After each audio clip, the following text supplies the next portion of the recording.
ప్రియ సహోదరి సహోదరుడా, కొన్ని సందర్భాలలో కొన్ని సమయాలలో మన జీవితంలో మనము ఊహించినవి, మనము అసలు ఎక్స్పెక్ట్ చేయనివి జరుగుతూ ఉంటాయి.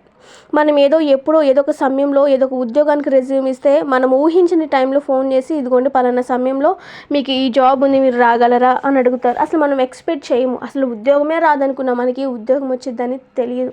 పలానా వాళ్ళు అప్పుల సమస్యలు మునిగిపోయి ఇంకా నా వల్ల కాదు, నేను చనిపోతాను అనుకున్న సమయంలో కాల్ చేస్తారు ఎవరో తెలియని వాళ్ళు. ఇదిగో పలానా సమయంలో మీకు డబ్బులు ఇవ్వాలి కదా, ఇదిగో నేను మీకు సహాయం చేద్దాం అనుకుంటున్నాను అని చెప్పేసి కొంతమంది కాల్స్ చేస్తూ ఉంటారు. ఇలాగా అనుకోని సమయాలలో మనము ఎక్స్పెక్ట్ చేయని విధంగా దేవుడు సహాయం చేస్తూ ఉంటారు. కానీ అది మనం నమ్మడానికి చాలా టైం పడుతుంది. అదేవిధంగా మన జీవితాలలో నీ ప్రమేయం లేకుండా, నీ ఆలోచన శక్తి లేకుండా నీ జీవితంలో ఏదైనా జరుగుతుంది అంటే అది కేవలము దేవుని చిత్తమే అని గ్రహించు.